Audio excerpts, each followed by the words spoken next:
ನಮಸ್ಕಾರ. ಕನ್ನಡ ಒನ್ನೆಗೆ ಸ್ವಾಗತ. ನಾನು ನಿಮ್ಮ ಭಾಗ್ಯನಾರಾಯಣ ಬೊಗ್ಗವರಪ್ಪು. ನರೇಂದ್ರ ಮೋದಿ ಯಾವಾಗ್ಲೂ ಹೇಳುವಂತಹ ಡೈಲಾಗ್ ಏನು ಅಂದ್ರೆ, ನಾ ಖಾऊंगा ನಾ ಖಾನೆ दूंगा. ನಾನು ತಿನ್ನಲ್ಲ, ಯಾರಿಗೂ ತಿನ್ನೋಕ್ ಬಿಡಲ್ಲ. ಅದು ಬೇರೆ ವಿಚಾರ. ಬಡವರಿಗೆ ಅದೇ ಪರಿಸ್ಥಿತಿ ತಂದಿಟ್ಟಿದ್ದಾರೆ. ಬಟ್ ಅವ್ರು ಹೇಳುವ ಮಾತಿನ ಅರ್ಥ ಅವರ ಪ್ರಕಾರ ಲಂಚ ತಿನ್ನೋದಿಲ್ಲ, ಲಂಚ ತಿನ್ನೋದಕ್ಕೆ ಬಿಡೋದಿಲ್ಲ, ಭ್ರಷ್ಟಾಚಾರ ಮಾಡಲ್ಲ, ಭ್ರಷ್ಟಾಚಾರ ಮಾಡೋದಕ್ಕೆ ಬಿಡೋದಿಲ್ಲ ಅಂತ. ಅದ್ರ ಜೊತೆಗೆ ಹೇಳೋದು, ನನಗೇನು ಇಲ್ಲ, ಏನಿದೆ ನನಗೆ, ನನಗೇನಿಲ್ಲ, ಯಾವಾಗ ಮನಸ್ಸು ಬರುತ್ತೋ ಅವಾಗ ಒಂದು ಜೋಳಿಗೆ ಹಾಕೊಂಡು ಹೊರಡ್ತಾ ಇರ್ತೀನಿ, ಐ ಡೋಂಟ್ ಕೇರ್. ಹೀಗೆ ಡೈಲಾಗ್ಗಳು ಹೊಡ್ಕೊಂಡು ಓಡಾಡ್ತಿರ್ತಾರೆ. ಅದನ್ನೇ ನಂಬುವಂತಹ ಅಂಧ ಭಕ್ತರು ನಮ್ಮ ಮೋದಿಯವರಿಗೆ ಪರಿವಾರನೇ ಇಲ್ಲ, ದೇಶನೇ ಪರಿವಾರ. ಹಾಗಾಗಿ ಅವರು ಲೂಟಿ ಮಾಡೋದಕ್ಕೆ ಅವಕಾಶನೇ ಇಲ್ಲ ಮತ್ತು ಅವಶ್ಯಕತೆನೂ ಇಲ್ಲ. ಅವ್ರು ದುಡ್ಡು ಮಾಡಬೇಕು ಅಂತ ಅವಶ್ಯಕತೆನೇ ಇಲ್ಲ ಅವರಿಗೆ. ಅವರು ಸ್ವಚ್ಛಂದ, ಪ್ಯೂರ್, ಭ್ರಷ್ಟಾಚಾರ ರಹಿತ. ಸರಿ, ಈ ಪಿ ಎಂ ಕೇರ್ಸ್ ಫಂಡ್ ಏನಾಯ್ತ್ರಪ್ಪ ಅಂದ್ರೆ, ಅದ್ರ ಬಗ್ಗೆ ಮಾತಾಡಂಗಿಲ್ಲ, ಅದು ಪ್ರೈವೇಟ್ ಫಂಡ್ ಅಷ್ಟೇ. ಅದಾನಿ ಅಂಬಾನಿ ಜೊತೆ ಯಾಕಪ್ಪ ಹಂಗೆ ಅವ್ರಿಗೆಲ್ಲ ಬಿಟ್ಕೊಡೋದು, ಅದ್ರ ಬಗ್ಗೆ ಮಾತಾಡಂಗಿಲ್ಲ, ಅದು ದೇಶ ಸೇವೆ, ಅದು ಬೇರೆ. ಇದೆಲ್ಲದರ ನಡುವೆ ಅವರು ಕುಟುಂಬದ ವಿಚಾರದಲ್ಲಿಯೂ ಸಹ, ಕುಟುಂಬದಲ್ಲಿ ಯಾರನ್ನು ಹತ್ರ ಸೇರಿಸಿಲ್ಲ, ಅವ್ರು ಕಾಂಟ್ಯಾಕ್ಟ್ ಅಲ್ಲೇ ಇಲ್ಲ ಮೋದಿ. ತಾಯಿ ಅವ್ರ ಹತ್ರ ಮಾತ್ರ ಕಾಂಟ್ಯಾಕ್ಟ್ ಅಲ್ಲಿ ಇದ್ರು, ಅವರು ತೀರ್ ಹೋದ್ರಲ್ಲ, ಮುಗೀತು ಅಷ್ಟೇ. ಆದರೆ ಈಗ ಒಂದಷ್ಟು ಸರ್ಕಾರಿ ದಾಖಲೆಗಳನ್ನೇ ಮುಂದಿಟ್ಟು ಆಧಾರ ಸಹಿತವಾಗಿ ಗುಜರಾತ್ನ ರಾಜ್ಯಸಭಾ ಮೆಂಬರ್ ಶಕ್ತಿ ಸಿಂಗ್ ಗೋಹಿಲ್ ಅನ್ನುವಂಥವರು ಒಂದಷ್ಟು ವಿವರಗಳನ್ನು ಹೊರಗಿಟ್ಟಿದ್ದಾರೆ. ಏನು ಅಂದ್ರೆ, ನರೇಂದ್ರ ಮೋದಿ ಅವರ ತಮ್ಮ ಪಂಕಜ್ ಮೋದಿ, ನರೇಂದ್ರ ಮೋದಿ ಅವರ ಸ್ವಂತ ತಮ್ಮ ಪಂಕಜ್ ಮೋದಿ ಅನ್ನುವವರಿಗೆ ಮೋದಿ ಆಡಳಿತದಲ್ಲಿ ಏನೆಲ್ಲಾ ಸಿಕ್ಕಿದೆ, ಅದು ಏನು ರೂಲ್ಸ್ ಅನ್ನ ಬ್ರೇಕ್ ಮಾಡಿ ಸಿಕ್ಕಿದೆ, ಹೇಗೆ ಸಿಕ್ಕಿದೆ ಅದನ್ನ ವಿವರಿಸುವ ರೀತಿಯಲ್ಲಿ ಶಕ್ತಿ ಸಿಂಗ್ ಗೋಹಿಲ್ ಅವರು ಒಂದಷ್ಟು ದಾಖಲೆಗಳನ್ನೇ ಬಿಡುಗಡೆ ಮಾಡಿದ್ದಾರೆ. ಅದನ್ನು ನಿರಾಕರಿಸೋದಕ್ಕಾಗದೇ ಇಲ್ಲ. ಅವು ವಿತ್ ಡೇಟು, ಇಂತಿಂಥದ್ದು ಇಂತಿಂಥದ್ದು ನಡೆದಿದೆ ಅಂತ ಕಂಪ್ಲೀಟ್ ವಿವರಗಳನ್ನು ಕೊಟ್ಟಿದ್ದಾರೆ ಅವರು. ಹಾಗಾದರೆ ನರೇಂದ್ರ ಮೋದಿ ಅವರು ತಮ್ಮ ಪ್ರೀತಿ ಪಾತ್ರ ತಮ್ಮನಿಗಾಗಿ ಅಥವಾ ಅವರ ಆಡಳಿತದಲ್ಲಿ ಮೋದಿ ಅವರ ಪ್ರೀತಿ ಪಾತ್ರ ತಮ್ಮನಿಗೆ ದೊರೆತಿರುವಂತಹದ್ದು ಕಾನೂನು ಅಥವಾ ಏನು ನಿಯಮಗಳನ್ನು ಉಲ್ಲಂಘನೆ ಮಾಡಿ ಏನೇನಿದೆ ಅದರದ್ದು ಒಂದಷ್ಟು ಮಾಹಿತಿ ಕೊಡ್ತೀನಿ. ಇಷ್ಟು ಮಾಹಿತಿಯನ್ನ ಶಕ್ತಿ ಸಿಂಗ್ ಗೋಹಿಲ್ ಗುಜರಾತ್ನ ರಾಜ್ಯಸಭಾ ಮೆಂಬರ್ ಕೊಟ್ಟಿರುವಂತಹದ್ದು. ಮೊದಲಿಗೆ ಮಾಹಿತಿ ನೋಡೋಣ, ಆಮೇಲೆ ಬೇರೆ ವಿಚಾರಗಳ ಮಾತಾಡೋಣ. ಸ್ವಲ್ಪ ಇಂಟ್ರೊಡಕ್ಷನ್ ಕೊಡೋದಾದ್ರೆ, ಮೋದಿ ಅವರಿಗೆ 4 ಜನ ಸೋದರರು, ಒಬ್ಬರು ಸೋದರಿ ಇದ್ದಾರೆ. ಇದರಲ್ಲಿ ಯಾರ ಬಗ್ಗೆಯೂ ಸಹ ಎಲ್ಲೂ ಮಾಹಿತಿ ನಿಮ್ಗೆ ಹೆಚ್ಚಿಗೆ ಸಿಗೋದು ಇಲ್ಲ, ಏನೂ ಸಿಗಲ್ಲ ಬಿಡಿ. ಕಾಂಟ್ಯಾಕ್ಟ್ ಅಲ್ಲಿ ಇದ್ದಾರೆ, ಏನು ಸಿಗಲ್ಲ. ಆದ್ರೆ ಒಬ್ಬರು ಮಾತ್ರ ಇದ್ದಾರೆ, ಕೊನೆಯದಾಗಿರುವಂತಹ ತಮ್ಮ ಪಂಕಜ್ ಮೋದಿ ಅಂತ. ಅವ್ರು ಆಕ್ಚುಲಿ 1981ರಿಂದ ಗುಜರಾತ್ನಲ್ಲಿ ಇನ್ಫಾರ್ಮೇಶನ್ ಡಿಪಾರ್ಟ್ಮೆಂಟ್ ಅಲ್ಲಿ ಉದ್ಯೋಗದಲ್ಲಿ ಇದ್ದಾರೆ. ಯಾವ ಉದ್ಯೋಗದಲ್ಲಿದ್ರು? ಕ್ಲಾಸ್ 3 ಎಂಪ್ಲಾಯಿ ಆಗಿ ಅಲ್ಲಿ ಕೆಲಸ ಮಾಡ್ತಿದ್ರು. ಕ್ಲಾಸ್ 3 ಎಂಪ್ಲಾಯಿ ಆಗಿ ಅವರಿಗೆ ಮೋದಿ ಅವರು 2001ರಲ್ಲಿ ಮುಖ್ಯಮಂತ್ರಿ ಆದ ನಂತರ, 2002ರ ನಂತರ 2003ರಲ್ಲಿ ಮತ್ತೆ ಮುಖ್ಯಮಂತ್ರಿ ಆಗಿದ್ದಾಗ ನರೇಂದ್ರ ಮೋದಿ ಅವರು, ಇವರಿಗೆ ಒಂದು ಪ್ರಮೋಷನ್ ಸಿಗುತ್ತೆ. ಗ್ರೇಡ್ 3ಗೆ, ಗ್ರೇಡ್ 3 ಇಂದ ಗ್ರೇಡ್ 2ಗೆ ಬರ್ತಾರೆ. ಗ್ರೇಡ್ 3 ಇಂದ ಗ್ರೇಡ್ 2ಗೆ ಬರ್ತಾರೆ. ಆ ಗ್ರೇಡ್ 3 ಇಂದ ಗ್ರೇಡ್ 2ಗೆ ಬರುವ ನಡುವೆ ಗ್ರೇಡ್ 3 ಹೈಯರ್ ಪೊಸಿಷನ್ ಅಂತ ಒಂದಿರುತ್ತೆ. ಅದು ಅವ್ರಿಗೆ ಸಿಕ್ಕಿದ್ದು 2003ರಲ್ಲಿ. ಅಲ್ಲಿಂದ 2008ಕ್ಕೆ ಅವ್ರಿಗೆ ಗ್ರೇಡ್ 2ಗೆ ಜಂಪ್ ಆಗ್ತಾರೆ. ಇದರಲ್ಲಿ ಏನಿದೆ, ಪ್ರಮೋಷನ್ ಸಿಕ್ತು ಅನ್ಬೋದು.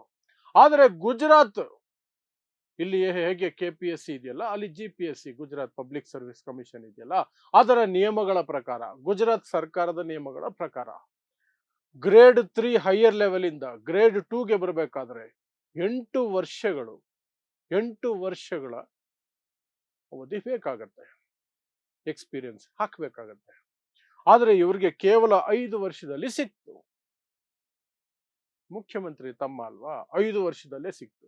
ಆಮೇಲೆ ಗ್ರೇಡ್ 2 ಇಂದ ಗ್ರೇಡ್ 1ಗೆ 2014ರಲ್ಲಿ ಬಂದ್ಬಿಟ್ರು.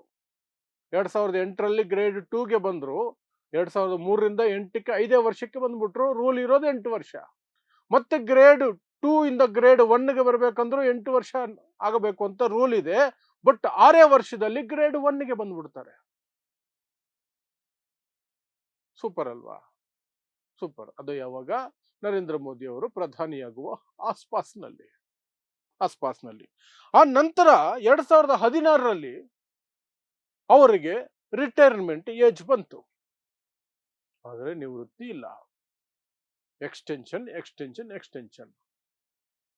ಅದರಿಂದ ಆ ಸ್ಥಾನಕ್ಕೆ ಬರಬೇಕಾಗಿದ್ದಂತಹ ವ್ಯಕ್ತಿಗೆ ಅನ್ಯಾಯ ಆಯ್ತು ಅಂತ ಆ ವ್ಯಕ್ತಿ ಇನ್ನೊಬ್ರು ಉದ್ಯೋಗಿ ಇರ್ತಾರಲ್ಲ, ಇವ್ರು ರಿಟೈರ್ ಆಗಿದ್ರೆ ಅವ್ರ ಪೊಸಿಷನ್ಗೆ ಇನ್ನೊಬ್ರು ಬರ್ತಿದ್ರಲ್ಲ, ಅವರು ಕೋರ್ಟ್ಗೆ ಹೋದ್ರು. ಕೋರ್ಟ್ ಹೇಳ್ತು, ಯಾಕ್ರಿ ಇವ್ರಿಗೆ ಎಕ್ಸ್ಟೆನ್ಷನ್ ಕೊಟ್ಟು ಕೂರಿಸ್ಕೊಂಡಿದ್ದೀರಿ ರಿಟೈರ್ಮೆಂಟ್ ಆದ್ಮೇಲೆ, ಕಳಿಸ್ರಿ ಮನೆಗೆ ಅಂತ. ಆಗ ಅವರನ್ನ ಮನೆಗೆ ಕಳಿಸಿದ್ದು. ಕೋರ್ಟ್ ಹೇಳುವವರೆಗೆ ರಿಟೈರ್ಮೆಂಟ್ ಇಲ್ಲ. ಯಾರೋ ಪಂಕಜ್ ಮೋದಿ, ನರೇಂದ್ರ ಮೋದಿ ಅವರ ತಮ್ಮ. ಇದು ನರೇಂದ್ರ ಮೋದಿ ಅವರು ಮುಖ್ಯಮಂತ್ರಿ ಆಗಿದ್ದ ಗುಜರಾತ್ನಿಂದ ನಡ್ಕೊಂಡು ಬಂದಿರುವಂತಹದ್ದು. 2016ರಲ್ಲಿ ರಿಟೈರ್ಮೆಂಟ್ ಆಗಬೇಕಿತ್ತು, ಬಟ್ ಆಗ್ಲಿಲ್ಲ. ಯಾರೋ ಕೋರ್ಟಿಗೆ ಹೋಗಿ ಕೋರ್ಟ್ ಆದೇಶ ಕೊಟ್ಟ ನಂತರ ಅವ್ರನ್ನ ರಿಟೈರ್ಮೆಂಟ್ ಕೊಟ್ಟು ಕಳಿಸಿದ್ರು. ಅಷ್ಟೇ ಆಗಿದ್ರೆ ಪರವಾಗಿಲ್ಲ. ಆದ್ರೆ ಇತ್ತೀಚೆಗೆ ಅಂದ್ರೆ 2-3 ತಿಂಗಳ ಹಿಂದೆ, ಯಾವಾಗ ಅಕ್ಟೋಬರ್ 25ನೇ ತಾರೀಕು ಗೃಹ ಇಲಾಖೆ, ಅಮಿತ್ ಶಾ ಅವರ ಅಡಿಯಲ್ಲಿ ಬರುವಂತಹ ಗೃಹ ಇಲಾಖೆ ಒಂದು ಸಮಿತಿಯನ್ನ ಮಾಡುತ್ತೆ. ಏನ್ ಸಮಿತಿ? ಸರ್ದಾರ್ ಪಟೇಲ್ ಅವರ ಜಯಂತಿಯನ್ನ ಆಚರಿಸೋದಕ್ಕೆ ಒಂದು ದೊಡ್ಡ ಕಾರ್ಯಕ್ರಮ ಆಯೋಜನೆ ಆಗ್ತಿದೆ. ಅದರಲ್ಲಿ ಟ್ಯಾಬ್ಲ್ಯೂ ಅಂತ ಸ್ತಬ್ಧ ಚಿತ್ರಗಳಿಗೆ ಆಯ್ಕೆಗೆ ಒಂದು ಸಮಿತಿಯನ್ನ ಮಾಡಿದ್ರು. ಆ ಸಮಿತಿಯಲ್ಲಿ ಇವರನ್ನ ಹಾಕಿದ್ರು. ಯಾರನ್ನ? ಪಂಕಜ್ ಮೋದಿ ಅವರನ್ನ ಹಾಕಿದ್ರು. ಹೇಳ್ತೀನಿ ಏನ್ ತಪ್ಪು ಅದರಲ್ಲಿ, ಒಂದು ಸಮಿತಿಯಲ್ಲಿ ಹಾಕೋದು ತಪ್ಪ ಅಂತ.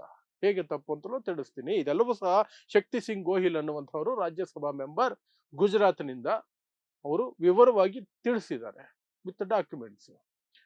ಸೊ ಇವರಿಗೆ ಅದರಲ್ಲಿ ಸಿಗುವ ಬೆನಿಫಿಟ್ ಏನು? ಪಂಕಜ್ ಮೋದಿ ಅವರಿಗೆ ಈ ಸಮಿತಿಯಲ್ಲಿ ಹಾಕಿರೋದ್ರಿಂದ ಅಂದ್ರೆ, ಪ್ರತಿ ದಿನಕ್ಕೆ 10,000 ರೂಪಾಯಿ ಪ್ಲಸ್ ಟಿಎ ಪ್ಲಸ್ ಡಿಎ. 10,000 ರೂಪಾಯಿ ಪ್ರತಿ ದಿನ, ಟಿಎ ಡಿಎನು ಎಕ್ಸ್ಟ್ರಾ. ಇದನ್ನ ಆ ಸಮಿತಿ ಅಂತ ಒಂದು ಮಾಡಿದ್ಮೇಲೆ ಯಾರನ್ನ ಹಾಕ್ಬೋದಲ್ರಿ? ಅದು ಪ್ರಧಾನಿ ತಮ್ಮ ಆಗಿದ ತಕ್ಷಣ ಹಾಕಬಾರ್ದು ಅಂತ ಏನಾರು ಇದೆಯಾ? ಅಂದ್ರೆ, ಈ ಸ್ತಬ್ಧ ಚಿತ್ರಗಳ ಬಗ್ಗೆ ಒಂದು ಸಮಿತಿ ಮಾಡ್ತಾರೆ ಅಂತಂದ್ರೆ ಅದ್ರ ಬಗ್ಗೆ ಜ್ಞಾನ ಇರೋರಾಗಿರ್ಬೇಕು, ಅದರಲ್ಲಿ ಎಕ್ಸ್ಪರ್ಟ್ ಆಗಿರ್ಬೇಕು. ಬಟ್ ಪಂಕಜ್ ಮೋದಿಗೆ ಅದರಲ್ಲಿ ಯಾವ ಜ್ಞಾನನೂ ಇಲ್ಲ, ಎಕ್ಸ್ಪರ್ಟೈಸು ಇಲ್ಲ. ಅವ್ರು ಕೆಲಸ ಮಾಡಿದ್ದು ಫೀಲ್ಡೇ ಬೇರೆ. ಆದರೂ ಸಹ ಇಲ್ಲಿ ಹಾಕಿ ಅವರಿಗೆ ಪ್ರತಿದಿನ 10,000 ರೂಪಾಯಿ ಪ್ಲಸ್ ಟಿಎ ಪ್ಲಸ್ ಡಿಎ ಎಲ್ಲ ಕೊಟ್ಟು ಅವ್ರನ್ನ ಸತ್ಕರಿಸ್ತಾ ಬಂದ. ಸೊ ಇಷ್ಟು ವಿವರಗಳನ್ನ ನಾನು ಮೊದಲೇ ಹೇಳ್ದಂಗೆ ಗುಜರಾತ್ನ ರಾಜ್ಯಸಭಾ ಮೆಂಬರ್ ಕೊಟ್ಟಿರೋದು. ಈಗ ನೀವು, ನಾನು ಆರಂಭದಲ್ಲಿ ಹೇಳಿದ್ನಲ್ಲ, ನಾ ಖಾऊंगा ನಾ ಖಾನೆ दूंगा, ಜೋಲ ಊಟಕ್ಕೆ ಚಲ್ ಪಡುಂಗ, ಜೋಳಿಗೆ ಹಾಕೊಂಡು ಹೊರಡ್ತಾ ಇರ್ತೀನಿ, ನಂದೇನು ಇಲ್ಲ ಅಂತ ನರೇಂದ್ರ ಮೋದಿ ಅವರು ಪುಂಖಾನುಪುಂಖವಾಗಿ ಬಿಟ್ಟಿದ್ರಲ್ಲ ಭಾಷಣಗಳು, ರೈಲುಗಳು, ಅವು ಈಗ ವಾಪಸ್ ಬಂದು ಈ ಪ್ರಕರಣದ ನಂತರ ಬಂದಿದ್ದಾವೆ. ಇದಿಷ್ಟು ಸೋಷಿಯಲ್ ಮೀಡಿಯಾದಲ್ಲೇ ಹಾಕ್ತಿರೋದು. ಎಂಜಲು ಮಾಧ್ಯಮಗಳು ಇದನ್ನು ಹೇಳಿಬಿಟ್ರೆ ಅಯ್ಯೋ ಅಯ್ಯೋ, ಸಾಧ್ಯನೇ ಇಲ್ಲ ಬಿಡಿ. ಎಂಜಲು ಮಾಧ್ಯಮಗಳಿಗೆ ನೀವು ದಾಖಲೆ ಅಲ್ಲ, ಕೊಂಡಾರ ಅವ್ರನ್ನೇ ಕರ್ಕೊಂಡೋಗಿ ಎದುರುಗಡೆ ನಿಲ್ಲಿಸಿ ತೋರಿಸಿದ್ರು ಸಹ ಅವ್ರು ಹಾಕಕ್ಕಾಗಲ್ಲ. ಪಾಪ ಎಂಜಲಲ್ಲಿ ಬದುಕುವಂಥವ್ರು, ಅವ್ರಿಗೆಲ್ಲ ಆಗುತ್ತೆ. ಸೋಷಿಯಲ್ ಮೀಡಿಯಾದಲ್ಲಿ ಮತ್ತು ಸ್ವತಂತ್ರ ಪತ್ರಿಕೋದ್ಯಮದಲ್ಲಿ ತೊಡಗಿಸಿಕೊಂಡಿರುವಂತಹ ಒಂದಷ್ಟು ಯೂಟ್ಯೂಬರ್ಗಳು, ಪತ್ರಿಕೆಗಳು ಮಾತ್ರ ಇದರ ಬಗ್ಗೆ ಚರ್ಚೆ ಮಾಡಿದ್ದಾವೆ, ಬರೆದಿದ್ದಾವೆ.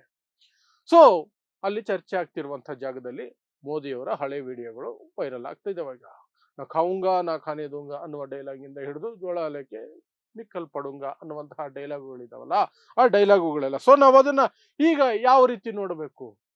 ಮೋದಿ ಭಕ್ತರು ಇದಕ್ಕೆ ಉತ್ತರ ಕೊಡ್ಬೇಕಲ್ವಾ? ಮೋದಿ ಭಕ್ತರು ಏನು ಹೇಳೋದು? ನಮ್ಮ ಬಾಸ್ಗೆ, ನಮ್ಮ ಹುಲಿಗೆ, ನಮ್ಮ ವಿಶ್ವಗುರುಗೆ ಏನು ಫ್ಯಾಮಿಲಿನೇ ಇಲ್ಲ, ಅವ್ರು ಯಾಕಾಗಿ ದುಡ್ಡು ಮಾಡಬೇಕು? ಇದೇನು ತಮ್ಮ ಫ್ಯಾಮಿಲಿ ಅಲ್ವಾ? ಅದು ಹೇಗೆ 8 ವರ್ಷದ ಅವಧಿವರೆಗೆ ಪ್ರಮೋಷನ್ ಆಗದೇ ಇರೋದು 5 ವರ್ಷಕ್ಕೆ 6 ವರ್ಷಕ್ಕೆ ಆಗ್ಬಿಡ್ತದೆ? ಅದು ಎರಡೆರಡು ಬಾರಿ ಮತ್ತೆ 10,000 ರೂಪಾಯಿ ಎಕ್ಸ್ಪರ್ಟ್ ಅಂತ ಹೇಳಿ ಅವರನ್ನ ಕೂರಿಸ್ತಾರಲ್ಲ, ಯಾವುದರಲ್ಲಿ ಎಕ್ಸ್ಪರ್ಟು? ಆ ಟ್ಯಾಬ್ಲ್ಯೂಗಳ ಬಗ್ಗೆ ಇವ್ರಿಗೇನಾದ್ರು ನಾಲೆಜ್ ಇತ್ತಾ? ಯಾವ ಆಧಾರದ ಮೇಲೆ ಅವರನ್ನು ಮಾಡ್ಕೊಂಡ್ರು? ಅದು ಟೆಂಡರ್ ಕರೆದಿಲ್ವಂತೆ. ಹಾಗಾಗಿ ಆಯ್ಕೆಗಳು. ಪಾಪ ಅಮಿತ್ ಶಾಗೆ ಬೇಜಾರಾಗಿರುತ್ತೆ, ನನ್ನ ಮಗ ಜೈಶಾ ಏನೇನೋ ಮಾಡ್ಕೊಂಡ್ಬಿಟ್ಟಿದ್ದಾನೆ, 16,000 ಪಟ್ಟು 16,000% ಆಸ್ತಿ ಇನ್ಕ್ರೀಸ್ ಎಲ್ಲ ತೋರಿಸಿದ್ದೀನಿ ನನ್ನ ಮಗಂದು. ಬಟ್ ಮೋದಿಗೆ ಏನು ಮಾಡ್ಲಿಲ್ಲ ಅಂದ್ರೆ ಚೆನ್ನಾಗಿರಲ್ಲ. ನಾಳೆ ಏನಾದ್ರೂ ಆಪತ್ತು ಬಂದಾಗ ಮೋದಿ ಅವ್ರದ್ದು ಏನಾದ್ರು ಇರ್ಬೇಕಲ್ವಾ ಅಂತ ಯೋಚನೆ ಮಾಡಿ ಅಮಿತ್ ಶಾ ಮಾಡಿರ್ಬೇಕಿದು. ಅವ್ರ ತಮ್ಮಂಗೂ ಏನಾದ್ರು ಹಾಕ್ಬಿಟ್ರೆ ಅವ್ರದ್ದು ಇರುತ್ತೆ ಇಲ್ಲಿ. ನನ್ನ ಮಗನ ಮಾತ್ರ ಅಲ್ಲ, ಅವ್ರ ತಮ್ಮಂಗೂ ಏನೋ ನಡೆದಿದೆ ಅಂತ ಆ ಲೆಕ್ಕಾಚಾರ ಇದ್ರೂ ಇರ್ಬೋದು ಅಮಿತ್ ಶಾದು. ಬಟ್ ಬೇರೆ ಏನ್ ಲೆಕ್ಕಾಚಾರ ಇದೆ ಗೊತ್ತಿಲ್ಲ. ಒಟ್ನಲ್ಲಿ ಅಮಿತ್ ಶಾ ಗೃಹ ಇಲಾಖೆ ಕಡೆಯಿಂದ ಇದು ನಡೆದಿದೆ ಲೇಟೆಸ್ಟ್. ಈ ಹಿಂದೆ ನರೇಂದ್ರ ಮೋದಿ ಆಡಳಿತದ ಸಂದರ್ಭದಲ್ಲಿ ಪಂಕಜ್ ಮೋದಿ, ನರೇಂದ್ರ ಮೋದಿ ಅವರ ತಮ್ಮ, ಇಷ್ಟೆಲ್ಲ ಬೆನಿಫಿಟ್ಗಳನ್ನ ಪಡ್ಕೊಂಡಿದ್ದಾರೆ. ಬಟ್ ಸ್ಟಿಲ್ ಮನಮೋಹನ್ ಸಿಂಗ್ ಅವರನ್ನ ಟೀಕೆ ಮಾಡೋದು, ಏನು ರೈನ್ ಕೋಟ್ ಹಾಕೊಂಡು ಸ್ನಾನ ಮಾಡ್ತಾರೆ ಮನಮೋಹನ್ ಸಿಂಗ್, ಮೋದಿ ಮಾಡಿದ ಟೀಕೆ. ಈಗ ಮೋದಿ ಅವರು ಏನು ಹಾಕೊಂಡು ಸ್ನಾನ ಮಾಡ್ತಿದಾರೆ ಗೊತ್ತಿಲ್ಲ ಅಷ್ಟೇ. ಸೊ ಇದಿಷ್ಟು ನರೇಂದ್ರ ಮೋದಿ ಅವರ ತಮ್ಮ ಪಡೆದುಕೊಂಡಿರುವ ಲಾಭಗಳು ನರೇಂದ್ರ ಮೋದಿ ಅವರ ಆಡಳಿತದಲ್ಲಿ. ಗುಜರಾತ್ನಲ್ಲಿ ಸಿಎಂ ಆಗಿದ್ದಾಗ, ಇಲ್ಲಿ ಪ್ರಧಾನಮಂತ್ರಿ ಆಗಿದ್ದಾಗ ದಾಖಲೆ ಸಮೇತವಾಗಿ ರಾಜ್ಯಸಭಾ ಮೆಂಬರ್ ಒಬ್ಬರು ಇದನ್ನ ಬಿಡುಗಡೆ ಮಾಡಿದ್ದಾರೆ ಅಷ್ಟೇ. ಸೊ ನೋಡ್ತಾ ಇರಿ ಸಮ ಸಮಾಜಕ್ಕಾಗಿ ಕನ್ನಡ 1 ನ್ಯೂಸ್. ನಮಸ್ಕಾರ.